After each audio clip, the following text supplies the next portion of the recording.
buenas tardes, bienvenidos. Va creciendo la polémica. Los taxistas contra el mundo. Después de décadas de prácticamente monopolizar el servicio del transporte de personas bajo esa modalidad del taxi, estas agremiaciones que reúnen más que nada a dueños de grandes flotas de taxis, más que a trabajadores de taxis. Hagamos esa diferencia al comenzar, porque el sistema de taxis en un altísimo porcentaje está basado en grandes patrones que tienen 10, 15, 20, 25 unidades de taxis y que tienen empleados. Y después hay un porcentaje de trabajadores independientes. Estos sometidos a una dirigencia sindical que no permite ningún tipo de reclamo o de autocrítica. Y lo que montaron dirigentes de una de las agremiaciones de taxistas en la sede de la Junta Municipal de la capital de nuestro país, en donde inclusive uno de ellos amenazó, hasta se podría decir, incitó a la comisión de un hecho punible, en este caso, disparar, matar a periodistas, es la evidencia de que a estas personas, a esos dirigentes, hagamos bien la diferencia. Ya el tiempo les ha pasado, el tiempo de haber sido por demasiado tiempo funcionales a los intendentes de turno, no solamente en la capital, funcionales a los dirigentes políticos de peso de turno, funcionales a aquel sistema o a aquel líder, entre comillas, político que le permitiera seguir perpetuando un sistema en donde lo último que interesaba era ofrecer un buen servicio. También debemos analizar dentro de esta polémica, y sí, muchas de estas personas, la gran mayoría, estimo yo, de estos taxistas son trabajadores, y también hay trabajadoras taxistas honestos, que merecen que las reglas de juego estén claras y que lo que ellos cumplen también cumplan los particulares que están inscriptos en las plataformas Moop y Uber, con las mismas exigencias, pero también que los taxistas, al menos acá en la capital, comiencen a pagar por las paradas que desde hace 30 años gratuitamente, intendente tras intendente, fue cediendo. Paradas frente a shoppings, los más importantes del país, que por un espacio se paga hasta 350 millones de guaraníes. Pero la capital del país, ningún intendente se atrevió a cobrarle por el espacio público que ocupan a estos taxistas, no a los trabajadores, a la dirigencia de los taxistas. Hoy se enfrentan esta dirigencia gremial, se enfrenta a algo que es básico en estos tiempos modernos, la libertad de elección. Mucho más que en otros tiempos y de manera más acelerada, el individuo tiene ante sí, en una pantalla de un teléfono, en un aparato celular, la oportunidad de elegir lo que se le cante, lo que puede ver, lo que puede consumir, lo que no quiere ver, lo que puede decir, lo que puede reclamar, lo que puede defender, sin salir de su habitación incluso. Y mal entonces, estos dirigentes, beneficiados por acuerdos, hasta que deberían ser observados con la dirigencia de turno, esta gente debería poner las barbas en remojo y dejar de incitar a la reacción de la ciudadanía, porque la ciudadanía tiene toda la libertad de elegir en base a reglas justas de competencia leal el servicio que mejor le parezca, que mejor le plazca, que le dé la gana de pagar. Ningún tipo de monopolio puede ser defendido, pero también ningún tipo de estructura corrupta puede ser defendida. Nada más y nada menos. Por eso le hablo a ese trabajador del taxi, a esa trabajadora del taxi, a ustedes. Es momento que ustedes se levanten y cambien a la actual dirigencia gremial de los taxistas. Es momento que ustedes exijan respeto y exijan mejores condiciones de trabajo. A la vuelta de la pausa, el primer tema del día de hoy.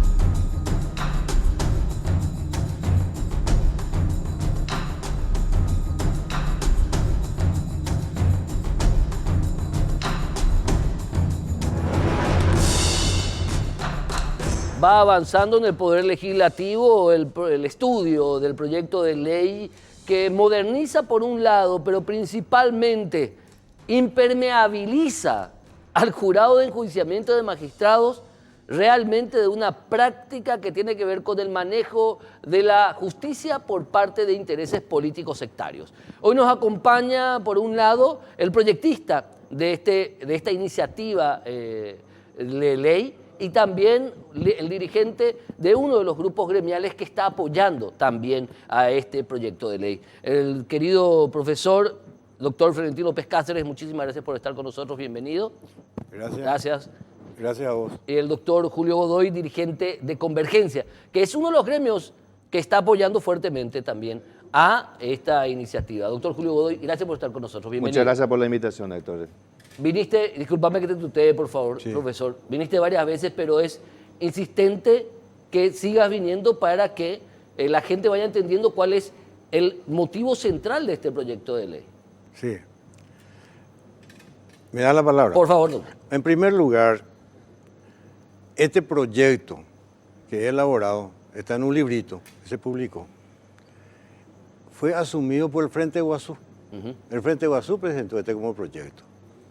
Yo hubiera querido que sean gente de mi partido, yo soy colorado, pero la gente del Frente Guazú entendió que era importante que se haga el cambio. Porque hay gente que no quiere que se cambie, hay gente que se resiste al cambio, hay gente que quiere que continúe este estado de cosas. ¿Qué es lo que se quiere mantener? El enjuiciamiento de oficio, donde el jurado es juez y parte. El pobre magistrado no tiene nada que hacer. Tenemos magistrados miedosos, timoratos. ¿Por qué? Porque al aplicar la ley pueden ser suspendidos, enjuiciados y removidos de oficio y sin defensa. Eso es lo grave. Entonces, este proyecto, ahora bien, en este momento está en estudio ya en la Cámara de Senadores. La idea es que termine el juez amigo y el juez propio, que todos los paraguayos queremos. Martín Fierro ya decía, hacete amigo del juez, que el cuchillo es como la ley, no le hiera quien la maneja. Y Blas Garay decía ya, los abogados y los jueces que trabajan a la par para repartirse las ganancias. Pero acá ocurre una cosa muy grave y perversa. Cuando el jurado actúa de oficio, ¿a quién le enjuicia, a quién le suspende y a quién le echa? Al que no es su amigo. Entonces, el juez que es correcto es el que es perseguido. Y el juez que es incorrecto es intocable. El problema no es precisamente la causa política o la intromisión política. El problema más viene del lado económico, es el dinero. ¿Por qué tanto quieren estar en el jurado la gente? Se pelean por estar en el jurado. Hubo problemas hace unos años de dos miembros que se pelearon a muerte, incluso en la parte judicial. Entonces, esa es la razón fundamental. Después voy a seguir explayándome. Doctor Julio Godoy, categórico lo que dice el proyectista de este planteamiento jurídico legislativo que hoy día está en la Cámara Alta. El Frente Guazú, la bancada del Frente Guazú lo tomó, ¿verdad? Pero lo grave que me dice el doctor Florentino López Cáceres es que la oposición que se tiene contra este proyecto en el Congreso es que se pretende mantener la calidad de juez y parte del jurado, pero también las actuaciones de oficio del jurado. Sí, resulta que nosotros venimos apoyando este anteproyecto de ley con el profesor, hemos recorrido el país inclusive para socializar este proyecto de ley, por la preocupación de nuestra parte en la defensa. Nosotros no salimos a defender a los magistrados y fiscales, sino salimos a defender realmente al ciudadano, que es el que recibe una justicia realmente politizada o sometida a estos poderes políticos, partidarios y económicos. Y al final el ciudadano, el justiciable, recibe una justicia de mala calidad por los intereses de estos, de la gente que está en el jurado de enjuiciamiento de magistrados y somete a los jueces y fiscales a sus intereses. Y es cierto, se ha presentado este proyecto de ley que ha sido llevado adelante por el Frente Guazú, por la bancada del Frente Guazú, con el doctor Jorge Querey al frente, y se ha introducido algunos cambios con el anteproyecto presentado por el doctor Sergio Godoy, así como el doctor Víctor Ríos.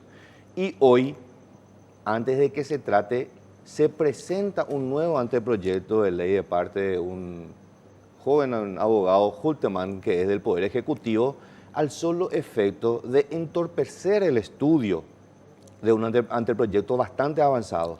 Y en este anteproyecto, que es un adefesio jurídico realmente, se pretende mantener el enjuiciamiento de oficio de los magistrados fiscales. Se excluye nuevamente a los síndicos y a los defensores públicos de la responsabilidad ante el jurado de enjuiciamiento de magistrados, y se sigue manteniendo también ¿cómo se llama?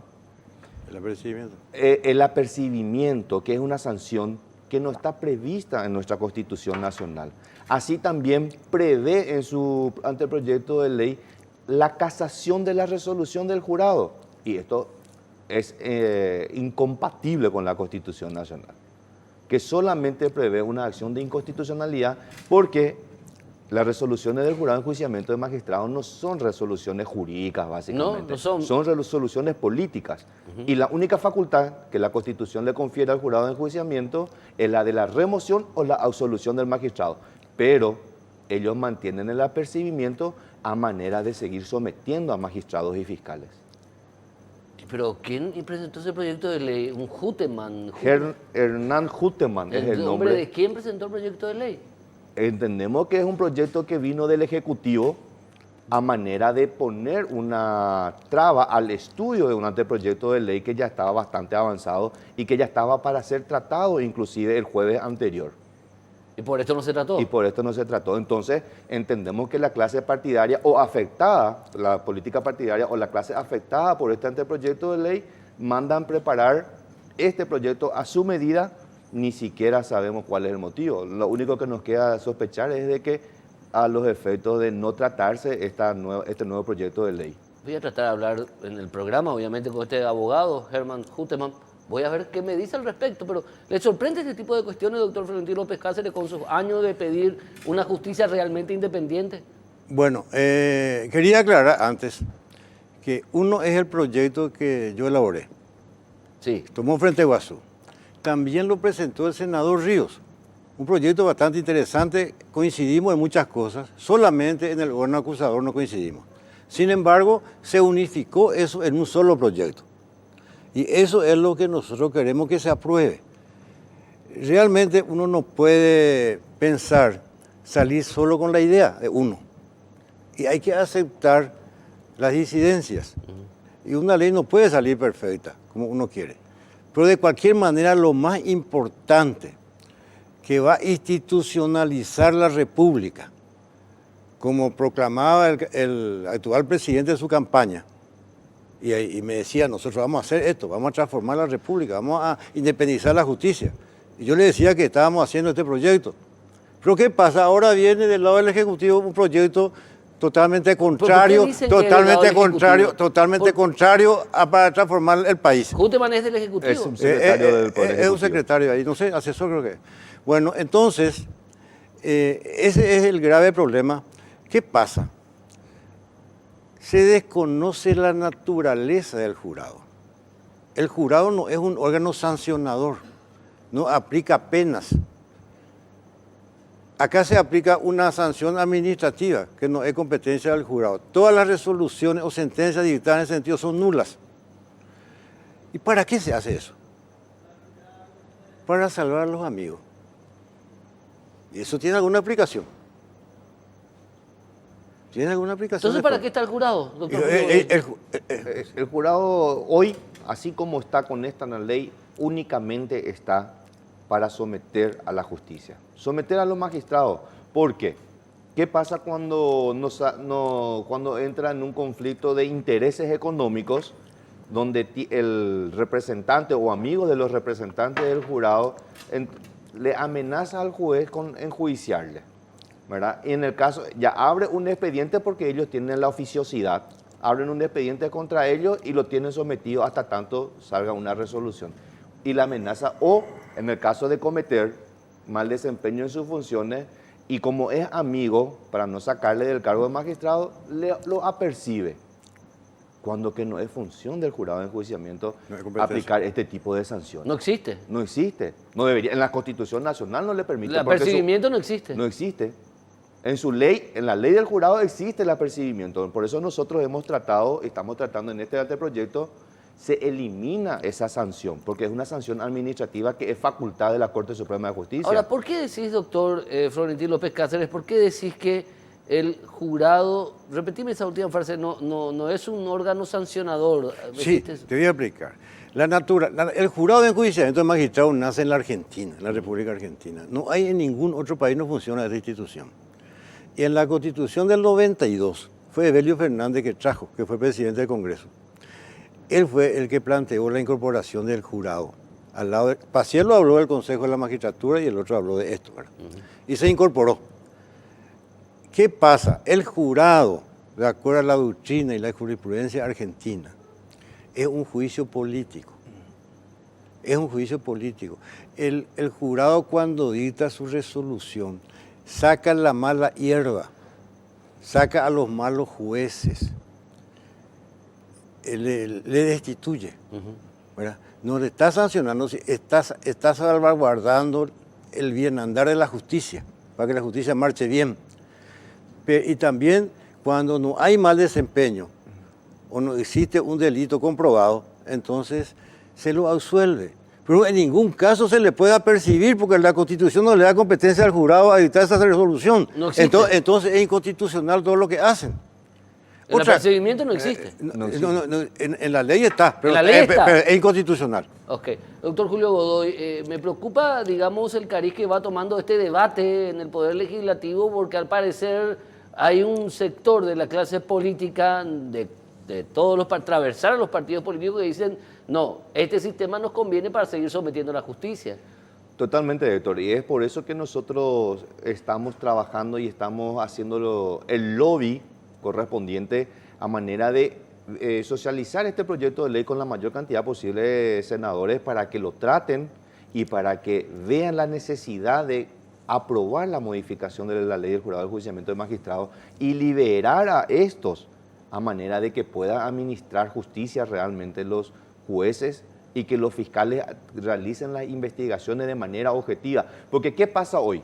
Los jueces, uno no le puede dar garantía a sus representados, a sus clientes, porque no sabemos con qué resolución nos van a salir los jueces cuando reciben un telefonazo de parte del jurado de enjuiciamiento de magistrados. Entonces, por eso es que nosotros estamos trabajando y necesitamos la aprobación de este proyecto de ley y se le saque la facultad de enjuiciar de oficio al jurado de enjuiciamiento de magistrados. Invitamos a todos los colegas que se sumen a esta campaña, porque al final los beneficiados no son solamente los magistrados y los fiscales, sino todos los que trabajamos en el ámbito jurídico. La ciudadanía toda. Porque me preocupa, si tenemos... No hay peor cosa para una democracia que un juez cobarde. No hay peor cosa que eso. Sí.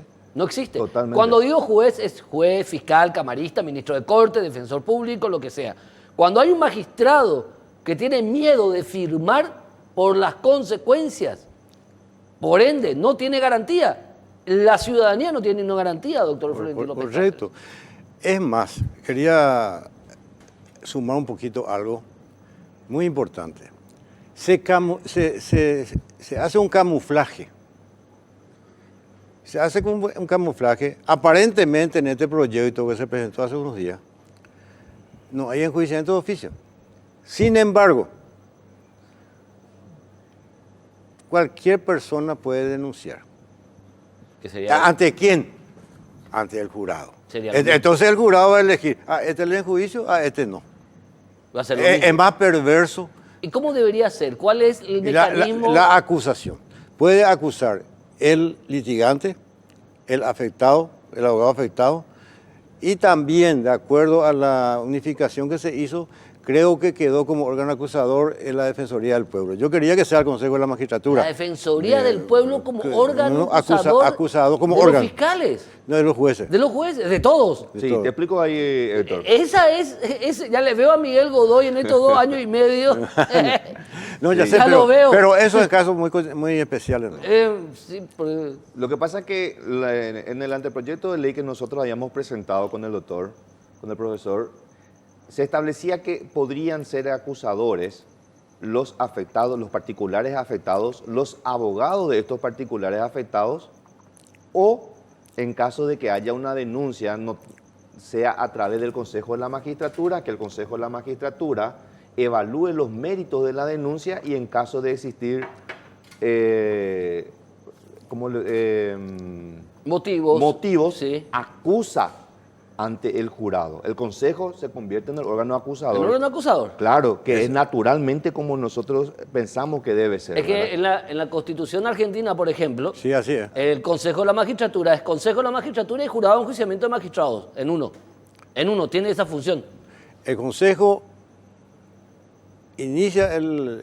acusa Sí. y le suspende ya al juez. Sí. Tiene la superintendencia del Poder Judicial. No la tiene la Corte. No tiene la Corte. tiene el Consejo. Tiene el Consejo.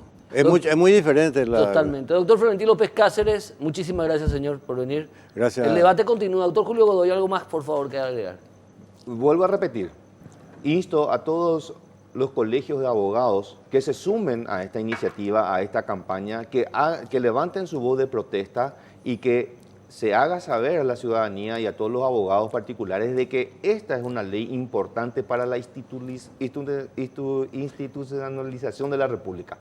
Porque si no institucionalizamos la República, vamos a seguir en el mismo derrotero y no vamos nunca a tener una justicia seria, responsable y una política. Una justicia eficiente, Una justicia es lo que eficiente. buscamos. Muchísimas gracias, doctor Julio Godoy. Gracias. Doctor Florentino López Cáceres. A la vuelta del corte volvemos con un tema que habíamos instalado ya la semana pasada con el doctor Rubén Galeano, presidente del Colegio de Abogados del Paraguay. Los funcionarios públicos, o aquellos abogados que no ejercen la matrícula, o sea, que no ejercen, no litigan, deben estar vedados de la elección para el Consejo de la Magistratura. A la vuelta del corte, continuamos con este debate.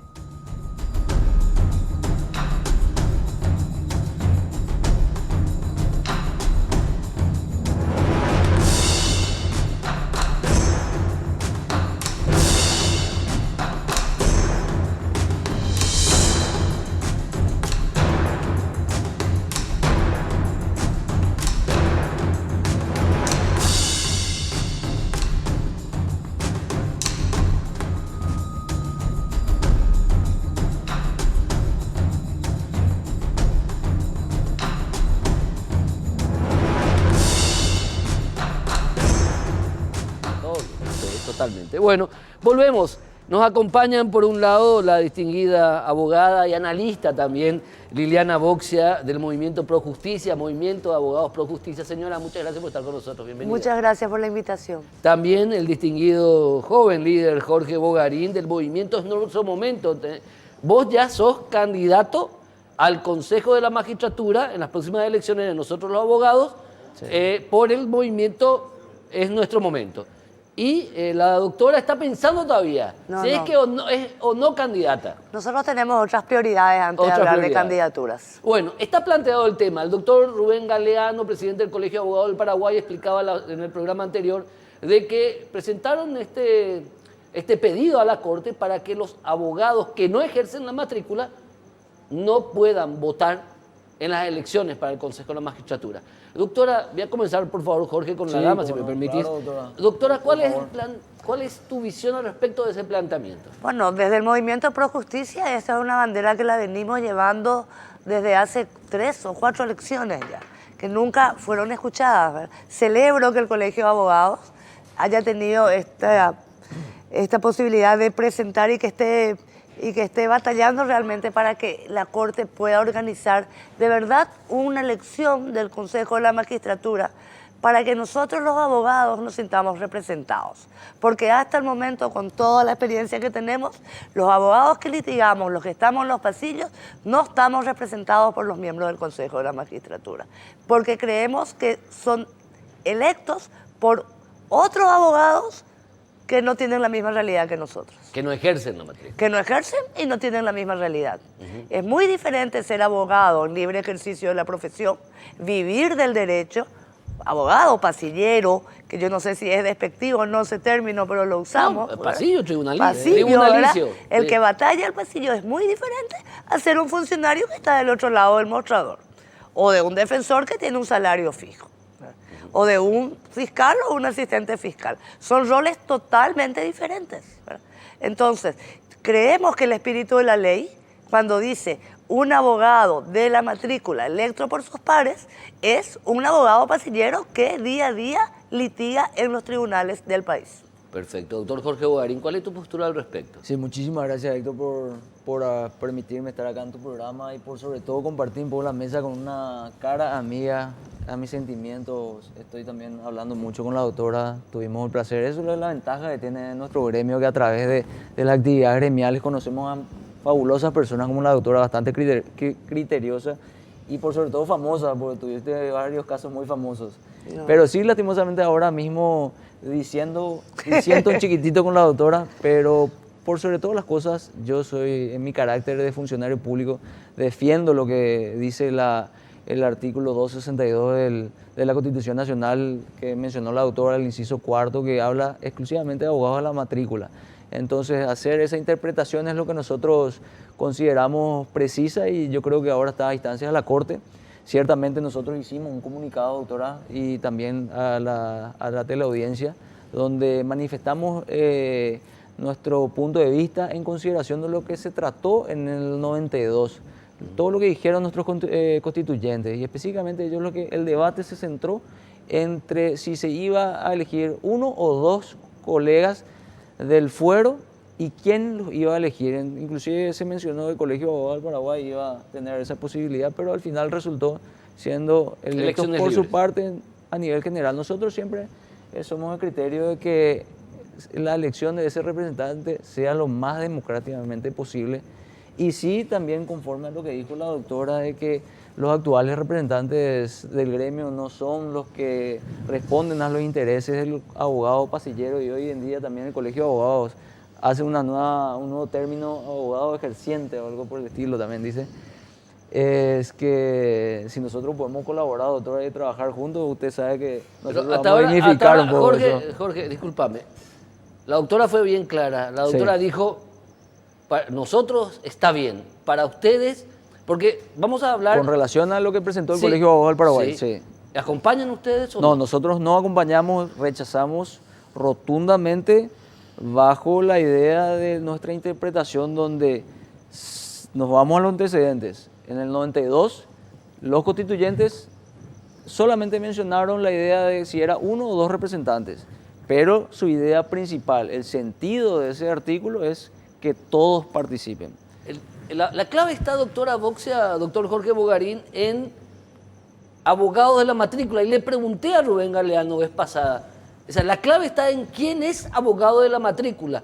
Cuando vos no ejercés el trabajo de abogado y sos funcionario público, vos ya perdés esa matrícula por no ejercerla, por eso ya dejás de ser abogado de la matrícula. Esta especie...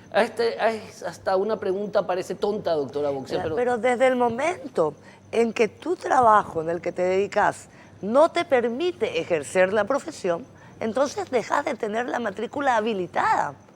O sea, un funcionario público no puede ejercer libremente la profesión, ¿verdad? El funcionario nombrado. Claro. Un asistente fiscal o un fiscal no puede ejercer la profesión. Entonces, aunque tenga matrícula de abogada, su matrícula no está habilitada para el ejercicio. Pero tampoco está inhabilitada Está inhabilitado para el ejercicio. por ley, ¿verdad? Por ley, por Por ley. supuesto, claro. Ah, Entonces entiendo. nosotros entendemos que si no está habilitada para el ejercicio de la profesión, no tendrás derecho a votar por tus pares. Porque sobre todo hay que entender algo. El Consejo de la Magistratura está compuesto por por integrantes de diferentes órganos. Los funcionarios públicos que dependen del Poder Ejecutivo están representados por el Poder Ejecutivo. Los funcionarios del judiciales están representados por la Corte. Sí. ¿Verdad? Los docentes están representados por los órganos docentes. Ahí también a ellos hay que excluirlos, porque ellos votan doble. Ellos votan en su universidad para elegir a sus representantes y posteriormente vuelven a votar como abogados. Eso sí que está mal. Eso no estaba en el debate, ¿eh? Te Eso estoy no está en el tirando una debate. más, ¿entendés? ¿Van a plantear ustedes eso también? Ese es nuestro planteamiento desde el vamos, siempre fue. Después tenés militares y policías que no están habilitados para ejercer. El 80% de los policías son abogados. O sea, en este país pues, todo el mundo ya es abogado, ¿verdad? Sí.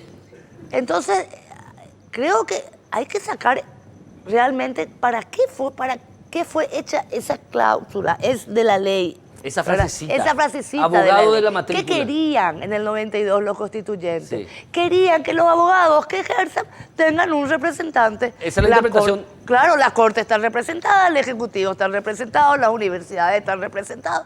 Y nosotros, los abogados litigantes, los abogados pasilleros, necesitamos un representante. Qué Es lindo. urgente. Nuestra situación es de más... O sea, puede llegar acá ahora a empezar un plagueo, ¿verdad? Que no va a terminar nunca. Todos sabemos cómo funciona la justicia para un abogado litigante. Nosotros necesitamos que nos representen para solucionar problemas básicos de nuestra vida, que es la economía, por ejemplo. Podemos esperar 5 años para que salga una sentencia. Y una vez que salió la sentencia, ahí recién presentás tu regulación de honorarios y tenés otra vez que esperar 3 años. 8 años estamos hablando para cobrar. Para cobrar. Cuando el juez tendría que sacar en su sentencia ya lo relativo a la regulación de honorarios. Y nadie debate eso. Y nosotros tenemos que ejecutar nada más. Total. Y nadie debate. ¿Quién nos defiende? ¿Quién nos defiende cuando nuestro expediente hace 2 años y medio está en autos? Y te vas y te dicen, y no sé, doctora, vos sabés dónde tenés que ir si no te gusta mi trabajo. Así te contestan los jueces, si es que te llegan a recibir. El problema es acá, y disculpa que me exceda, es que como decía el doctor que estaba sentado recién Florentino acá, Pérez Cáceres. El doctor Florentino, nadie quiere cambiar nada. A nadie le conviene salir de la zona de confort en que se maneja la justicia. Perfecto. Porque mi amigo es fiscal y entonces yo tengo beneficios. Doctor Jorge Guarín, ¿qué opina al respecto? Sí, el tema nomás también, doctora, y nosotros estamos en la posición de que voten todos los que están habilitados hoy en día, es de que ¿quién dice que uno no ejerce la profesión cuando uno es funcionario público? Ciertamente hay diferentes posiciones dentro de un estamento y el artículo 97 habla de las incompatibilidades. Estamos hablando del artículo 97 del Código de Organización Judicial. Sí. Que donde dice que el funcionario público no puede ser abogado salvo, y ahí uno de los casos es para asesores jurídicos del Poder Ejecutivo, entre ellos. Entonces, hay abogados que tienen poder de cada ministerio o de los propios procuradores de la Procuraduría, donde ejercen la defensa como abogados matriculados, evidentemente en diferentes casos, ya sean tema laboral, contencioso administrativo, o sea, los funcionarios públicos también ejercen la profesión y litigan y son abogados pasilleros. Entonces, por eso justamente no podemos estar solamente diciendo que ese inciso 4 de la Constitución Nacional habla de abogados pasilleros, porque claramente dice es abogados de la matrícula. Todo abogado que tiene matrícula está habilitado a elegir. ¿Y por qué nosotros querríamos cercenar esa idea? Y principalmente si bien en reiteradas ocasiones el Colegio de Abogados ya había presentado y algunos colegas también manifestaron su conformidad, hoy en día se presenta en forma presurosa por una cuestión netamente electoral, ya que se vienen las elecciones del Consejo y del tema del gremio, y nosotros, este nuevo grupo, como es nuestro momento, estamos sumamente sólidos y ganando en todas las encuestas, que hace de alguna u otra manera que ciertos representantes de ese colegio de abogados tengan una cierta suspicacia para poder buscar la manera de quitarme de camino y allanar un poco para su ¿Qué decís? ¿Eso es candidato. personal contra vos? Nosotros creemos, y yo creo firmemente, y ese es lo que más suena hoy en día, que es la idea es tratar de excluir a nuestra candidatura para allanar el camino. Porque vos sos funcionario público. Yo soy funcionario público y sobre todo estamos pegando muy fuerte a nivel nacional, porque acá hay dos caminos, o el continuismo, que estábamos hablando también con la doctora, o el cambio. La gente hoy en día ya está apostando por el cambio. Y este tema ciertamente disentimos con la doctora, pero la Constitución es clara y la próxima semana la Corte también se va a manifestar sobre el tema y estamos sumamente... Porque es la Corte la que debe interpretar. La Corte está estudiando. El martes ya entró la nota y la próxima semana estarían dando ya una opinión sobre el punto en particular. Pero leyendo los libros de sesiones de la constituyente, la idea es participación general, hablando un poco más abajo, haciendo mención al artículo 97 del Código de Organización Judicial, habla específicamente que un abogado, funcionario público, puede ejercer la profesión como asesor jurídico del Poder Ejecutivo, y también dice entidad autárquica y autónoma. Entonces, claramente acá no hay mucho margen de interpretación, y es nuestro proyecto principalmente, y creo que la de los demás candidatos, es la participación democrática. Doctora Boxe. Querido amigo Jorge, no vas a ganar si no abrís los padrones. Lamento comunicarte, y sos joven y es tu primera experiencia. Esto funciona a nivel jerárquico. Nosotros ya venimos de varias elecciones. A las 8:30 de la mañana ellos metieron uno. Hablo ellos, los que están ahora en el Consejo.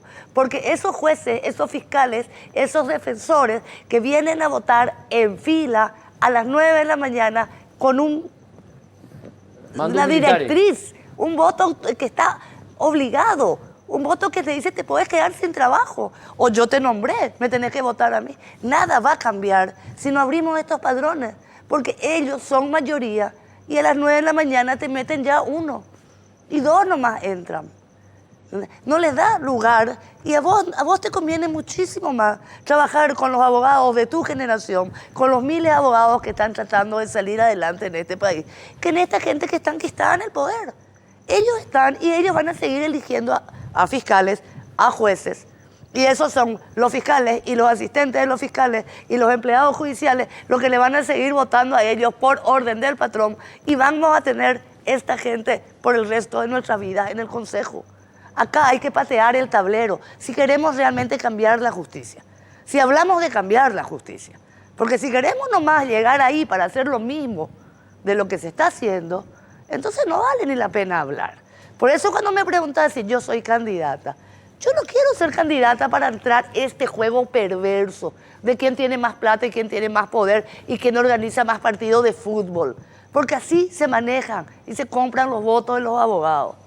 O sea, yo quiero ser candidata cuando las reglas sean claras, cuando la igualdad para todos los participantes sean las mismas posibilidades. Perfecto. Doctor Jorge Guarín. Entiendo perfectamente, doctora. ¿En serio te digo? Ciertamente nosotros estuvimos compartiendo este criterio detrás de cámaras, y la gente, vuelvo a repetir, y sobre todo el abogado que ya realmente está con el chip diferente, y la propia ciudadanía. La gente en serio quiere el cambio. Claro. Quiere el cambio. Nosotros, ya se notó en Ciudad del Este que la estructura no es la que le hace ganar al candidato. Yo soy un joven idealista que creo en mis colegas, y que creo en esta campaña y por eso estoy inmiscuido en estas elecciones. Yo estoy convencido de que al colega, sea del sector público, sea del sector privado, ya está con la idea de cambiar este sistema de justicia y buscar gente nueva. Hasta que reciba una orden de su patrón y le diga tenés que ir a votar por fulanito. Y la verdad que... Así es la realidad de las pero cosas. si pensamos así, doctora, nosotros nunca vamos a cambiar el sistema que ciertamente es perverso, como se suele decir. Pero estoy convencido que nosotros podemos hacer ese cambio. Es nuestro momento, como dice nuestro eslogan, nuestro movimiento, y la gente está convencida. Y nadie que está convencida en las urnas va a cambiar su voto. No estoy de acuerdo contigo. Estamos esperanzados y yo creo firmemente en la renovación y que nosotros somos la mejor opción. Vos apostás a una elección no excluyente, todos. Yo apuesto en una... que participen todos. Okay. Yo apuesto a una elección con igualdad de oportunidades para todos. Interesante el debate. Doctor Jorge Bogarín, doctora interesante. Lina Boxea, espero tenerles mucho más tiempo acá en Causa Justa, hablar un poquito, a medida que avancemos los distintos debates, hay demasiados temas que debatir. El debate en sí es, y la Corte va a tener que traer luz a este tema, cuando la Constitución dice abogado de la matrícula, ¿qué significa? Más allá de las incompatibilidades que ya están bien descriptas, más allá de las incompatibilidades, ¿qué significa abogado de la matrícula? Porque Rubén Galeano me dio su interpretación, pero la que interpreta la Carta Magna es la Corte Suprema Y de otra Justicia. cosa más, que rapidito. Rapidito. Se usan los mismos padrones en Asunción, en Cacupé, en Misiones, en Paraguarí, en todo el país. Sí. El mismo padrón. O sea, yo puedo votar en Asunción, ¿viste? Me quiero ir a Encarnación y me voy votando. Me saco la tinta indeleble, que todos sabemos cómo sacar, y te vas votando. O sea, estas elecciones tienen que ser más serias. Ok. O sea, si no hay un voto triple, hay gente que votó 4 veces. Eso es grave, nunca es un se delito estudia. electoral. En ese sentido, sí, creo firmemente, coincido contigo, doctora, que el sistema de votación debería ser diferente, porque ciertamente, Perfecto. y nosotros que estuvimos en Perfecto. este tema, hubieron casos de votos calecitas. Muchísimas gracias a ambos. Muchísimas gracias. Doctor Gracias, doctor. Jorge Bogarín, doctora Lina Boxea, muchísimas gracias a ambos. Gracias a Gracias, ustedes. Interesante el debate. A la vuelta del corte, el último tema del día, pero relevantísimo. Atiendan este proyecto de ley que presentará un grupo de ciudadanos. Importantísimo. A la vuelta al corte.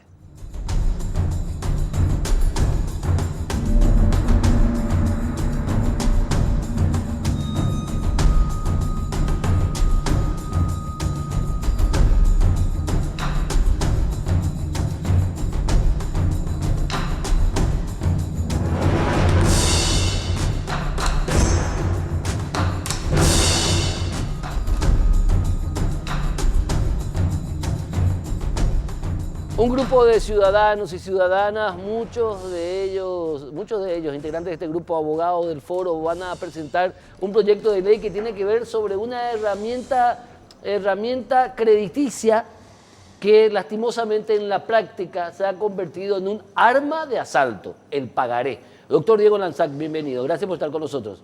¿Qué tal, Héctor? Muchísimas gracias por la invitación y para toda la audiencia de Causa Justa. ¿El proyecto de ley qué busca? ¿En qué consiste? Estamos buscando formalizar un instrumento que hoy en día creemos nosotros que cuando, valga la redundancia, se refiere a un crédito informal que no proviene de un banco, financiera o casa de crédito, que es el pagaré. Ese pagaré, hoy en día, lamentablemente, el famoso usurero se aprovecha de la situación y le hace firmar al prestamista, al acreedor, le hace firmar y solamente le hace poner la firma y el monto. No hay fecha, no hay intereses pautados y no se completa el pagaré como corresponde. Lo que nosotros buscamos es que el pagaré sea en duplicado, o sea, sean 2 ejemplares de un mismo tenor para que tanto el acreedor como el deudor tengan el pagaré. Y también estamos pidiendo que el talonario de pagaré tenga timbrado. Entonces, al tener timbrado el talonario de pagaré, vos no vas, o sea, al tener conocimiento exacto en qué momento salió el pagaré de la imprenta, vos no vas a poder en ningún caso retrotraer una deuda al no tener una fecha a más del tiempo que el pagaré tiene como existente, porque vos ya sabés en qué momento salió de imprenta. Entiendo, pero también se modifica el Código Civil en donde esos pagarés que no tengan en cumplimiento de ley no van a poder ser ejecutados. Claro, ahí es donde entra la modificación del Código Civil. Nosotros pretendemos que estos cambios que nosotros introducimos o que pretendemos que introduzca el Poder Legislativo también tengan que ver con el Código Civil, para que si el pagaré no está timbrado, si el pagaré no tiene los dos ejemplares del mismo tenor, no puedan ser ejecutados en un juicio ejecutivo, ¿verdad? Valga la redundancia. ¿En qué instancia se encuentra? ¿Qué otra herramienta están queriendo establecer? También estamos queriendo establecer que el Estado tenga una base de datos para que el pagaré, uno deudor, en caso de que se cedan los derechos de una deuda, en que vos vendas el pagaré, vendas la deuda, nunca pierdas dónde está tu documento, porque hay muchos casos que nosotros vemos de que la gente se les pierde el deudor y le aparecen años después con montos ya muy superiores, producto de años de intereses moratorios y punitorios, ¿verdad? Entonces, buscamos que el Estado ponga una base de datos donde nosotros necesariamente podamos recurrir para saber en qué persona tiene el pagaré. Primero, la obligatoriedad de que en caso de que yo te deba a vos, Héctor, que vos al ceder el pagaré me tengas que comunicar y ofrecer a mí primero cancelar la deuda, que siempre sabemos se cancela por un monto inferior, o la deuda se vende por un monto inferior al pagaré. Si no estoy en condiciones yo, por lo menos saber ya que puedo recurrir a una institución, a una base de datos que me diga, el pagaré no tiene Héctor, tiene Pedro. Entiendo. Entonces poder seguir pagando, ¿verdad? Poder seguir honrando la deuda. Porque a veces así. querés pagar y no encontrás. Así mismo, y hay que tener en cuenta que acá no se está buscando protegerle al moroso. Acá lo que se está buscando es que la gente pueda honrar su deuda y que no sean más víctimas de estas casas que compran deudas, que hacen lo que quieren con los pagarés, que el prestamista no te pone fecha.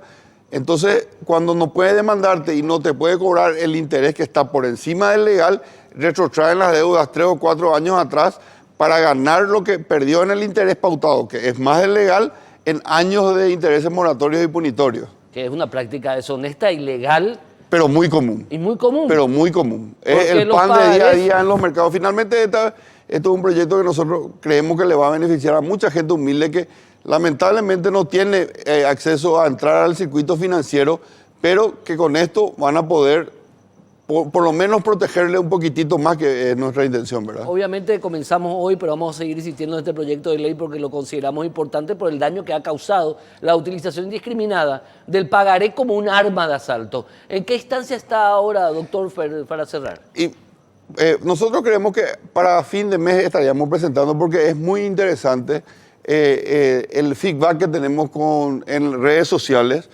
donde nos van comentando las experiencias y nosotros ahí vamos viendo, ahí hablando con los colegas que nos están ayudando y vamos tratando de cerrar, porque finalmente la ley es lo que regula nuestro comportamiento y nuestras relaciones comerciales también, ¿verdad? Y es lo que estamos haciendo. Entonces, yo creo que para finales de julio estaríamos presentando. Doctor Diego Lanzac, profundizaremos este debate muy interesante por estas prácticas irregulares que utilizan, insisto, al pagaré como una cuestión, hasta incluso casas se han perdido Así por mismo, culpa de la sí, aplicación así indiscriminada mismo. de este documento. La ley tiene que ser igual para todos y no podemos dejarle nosotros a la clase más humilde, Débil. desprotegida.